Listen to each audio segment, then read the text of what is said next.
Salut à tous, on se retrouve aujourd'hui pour une nouvelle vidéo dans laquelle on va parler des produits qui ne m'emballent pas trop à leur sortie. Alors c'est un concept que j'ai vu sur la chaîne de Kelly Gooch. J'ai déjà mentionné cette youtubeuse dans une de mes vidéos, je vous la mettrai dans le petit i et vous trouverez le lien de sa chaîne dans la barre d'infos. Il y aura pas mal de produits, hein, clairement j'ai tout noté comme d'habitude. Je sais que vous aimez quand je note tout, vous me dites tout le temps oui tu es organisée, j'adore tes notes et tout, bah voilà. J'ai encore pris des notes. Il le faut bien parce que généralement, je peux oublier quelques informations. Donc, on commence tout de suite. N'oubliez pas de vous abonner si ce n'est pas encore fait et de liker la vidéo avant de partir. Ça fait toujours plaisir. On commence et c'est parti. Le premier produit qui ne m'emballe pas trop à sa sortie, ce sont les palettes pour le teint. Alors, j'ai remarqué que généralement, je me dirige vers les produits à l'unité. Genre, je ne vais pas acheter une palette avec un bronzer, un blush, un highlighter. J'ai l'impression que je suis plus attirée par les produits à l'unité. Genre, quand j'achète un bronzer à l'unité, ça me fait plaisir. Un highlighter, pareil, ça me fait plaisir. Un blush également. Mais une palette pour le teint, je sais pas. Et en plus, ça ne me plaît pas de prendre une palette et d'avoir une teinte que je ne peux pas utiliser. Ça m'agace. On paye un produit pour qu'on l'utilise en entier et pas pour avoir une teinte qui ne nous correspond pas. Donc pour ces deux raisons, je ne suis pas vraiment attirée par les palettes de teint. J'ai l'impression de dire plusieurs fois le mot palette. Enfin bref, quand ce genre de produit sort sur le marché de la beauté, je m'en foutiste. Deuxième sortie, ce sont les grandes palettes. Alors, moi, j'ai pas de place, ça c'est la première raison. Je n'ai pas de place pour stocker des grandes palettes style Morphe, etc. Même la Carnival XL de Be Perfect, je ne l'ai pas acheté pour ça parce que clairement, je ne vais pas stocker des grandes palettes et je sais que je vais être débordée. Et je sais que vu le nombre d'effards qu'il y a dedans, eh bien, je vais avoir du mal à faire un maquillage harmonieux, qui me plaît et qui m'inspire. Ce sont deux raisons qui font que je ne craque pas sur les grandes palettes et que je me dirige vers les autres formats. Et la troisième raison, c'est que je trouve qu'il peut y avoir des teintes similaires et je trouve ça dommage, redondant et une perte d'argent. Troisième catégorie de make-up qui ne m'intéresse pas à sa sortie, c'est... Oh, il y a une mouche.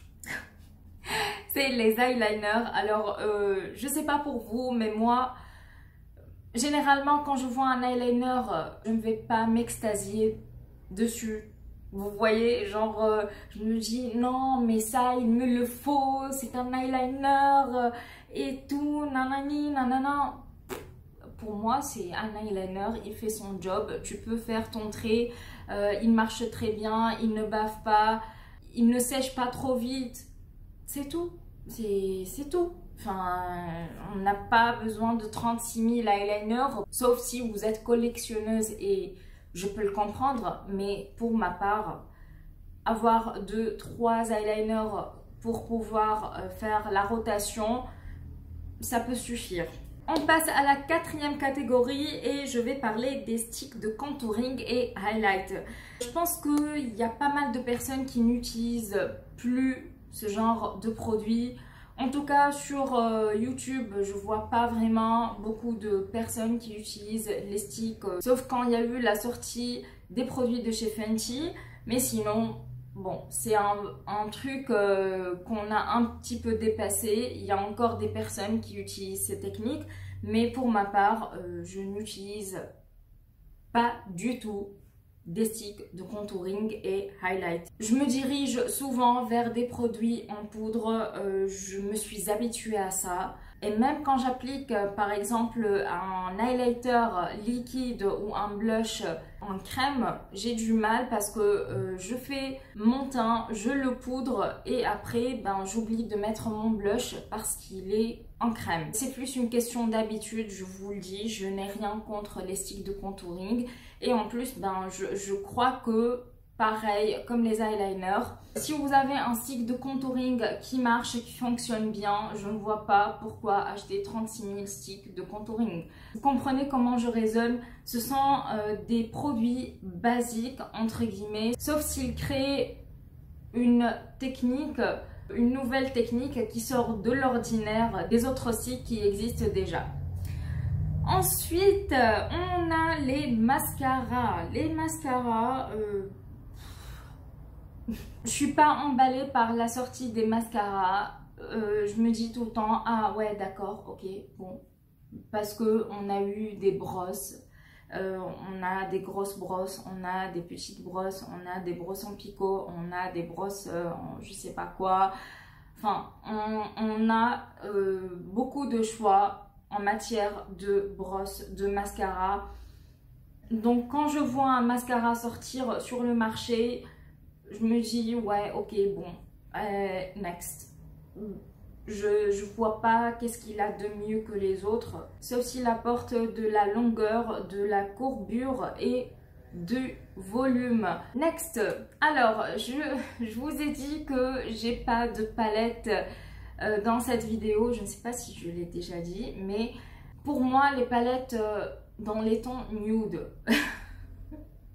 déjà, vous savez que j'adore les couleurs, j'adore me maquiller en couleurs. Sauf aujourd'hui parce que j'avais la flemme et je me trouve bien comme ça. Hein. Mais concernant les palettes trop nude, je pense que si on a trouvé la palette qui nous convient, c'est bon, on n'a pas besoin de 36 000 palettes de ton nude, sauf si y a vraiment une formule qui sort de l'ordinaire comme celle qui est dans la palette New Nude de chez Huda Beauty. Je trouve que vraiment cette palette sort de l'ordinaire avec ses fards un peu diamant et tout. J'ai bien aimé la palette. Pourtant, elle n'était pas dans ma liste au début. Je me suis dit, ouais, bon, ok.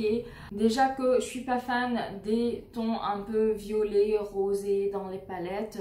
Et quand je l'ai vu pour de vrai, quand j'ai touché ces fards qui sont si sublimes, je me suis dit, ok, non, c'est bon, je suis conquise, je vais te prendre, toi, tu viens avec moi. Dernière catégorie de produits et après on se verra la prochaine fois pour une autre vidéo. On va parler des crayons pour les yeux.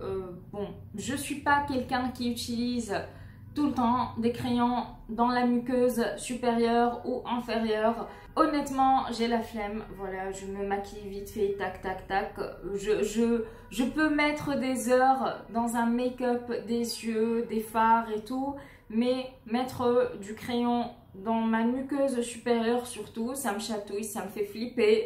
Je sais, c'est rigolo, ça me fait flipper. À la limite, je mettrai du crayon dans ma muqueuse inférieure et ça... Voilà, c'est occasionnel. C'est pour cette raison que les sorties de crayons pour les yeux ne m'emballent pas trop. Et en plus, je ne ressens pas le besoin d'avoir un crayon pour les yeux. Voilà, c'est tout. C'est juste une question d'habitude et de besoin finalement. Voilà les amis, j'espère que cette vidéo vous aura plu. N'hésitez pas à me dire quels sont les produits qui ne vous emballent pas à leur sortie. Je suis intriguée, j'aimerais bien tout savoir. Dites-moi tout ça en commentaire. Moi je vous dis à très bientôt et prenez soin de vous. Ciao ciao.